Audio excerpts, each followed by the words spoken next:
Hi అండి అందరికీ welcome to our channel.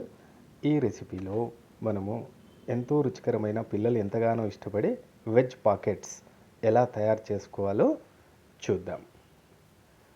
ముందుగా ఒక పాత్రలో అర గ్లాసుడు గోరువెచ్చని నీళ్లు తీసుకొని దానిలో ఒక టీ స్పూన్ డ్రై ఈస్ట్ వేసి కొంచెం ఉప్పు, తర్వాత 2 టేబుల్ స్పూన్ల పంచదార వేసుకోండి. పంచదార ఎందుకంటే బ్రెడ్ తయారు చేసే క్రమంలో మనకు ఉపయోగపడుతుంది.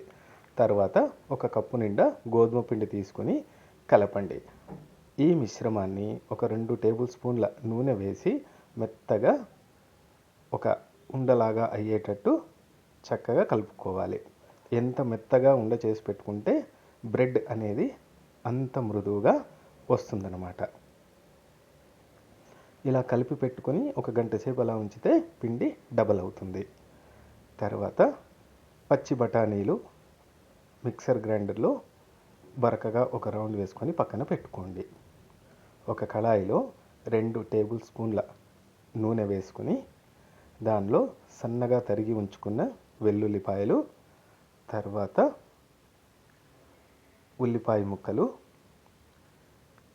వేసి కలిపి ఆ మిశ్రమంలో సన్నగా తరిగి ఉంచుకున్న క్యారెట్ ముక్కలు కూడా వేసి ఆ తర్వాత బరకగా చేసి పెట్టుకున్న బఠానీ మిశ్రమం కూడా వేసి కలపండి.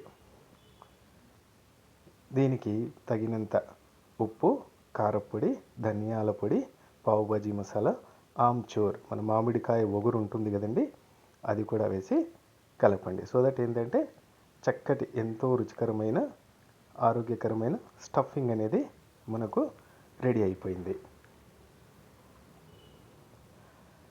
ఇప్పుడు కలిపి ఉంచుకున్న ఆ పిండి ఉంది కదా, దాంట్లోంచి ఒక చపాతీకి సరిపోయేటట్టు తీసుకొని కర్రతో ఒత్తుకొని స్క్వేర్ షేప్లో ఇలా వచ్చేటట్టు 4 వైపులా ఆ ముక్కల్ని తీసేయండి. మధ్యలో మన స్టఫింగ్ ఒక 2 టేబుల్ స్పూన్ల స్టఫింగ్ ఉంచి దాన్ని క్లోజ్ చేయాలి.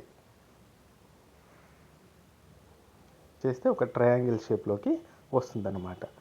చూసారా, చేతికి తడి అంటించుకొని ఆ సైడ్లన్నీ అతికించిన తర్వాత ఒక ట్రయాంగిల్ షేప్లోకి వచ్చింది. ఇప్పుడు ఆ కొనలను కూడా మధ్యలోకి తీసుకొని వేలికి తడి అంటించుకొని అంటించాలి. సో దట్ ఏంటంటే ఇదంతా ఒక పర్స్ లాగా, ఒక పాకెట్ లాగా కనిపిస్తుంది మనకి. సో వెజ్ స్టఫింగ్తో పాకెట్ ఉంటుంది కాబట్టి ఇది వెజ్ పాకెట్ అని పిలుస్తాం. ఒక కప్పు గోధుమ పిండికి ఇలాంటివి 7 నుంచి 8 దాకా తయారవుతాయి. వీటిని ఓవెన్లో 180 డిగ్రీస్ దగ్గర ఒక 20-25 మినిట్స్ బేక్ చేసుకున్న తర్వాత బయటికి తీసి వాటిపైన నెయ్యి అప్లై చేసుకోండి. అంతే, ఎంతో పోషకాలతో నిండిన రుచికరమైన veg pockets ready. Please subscribe us. Thank you.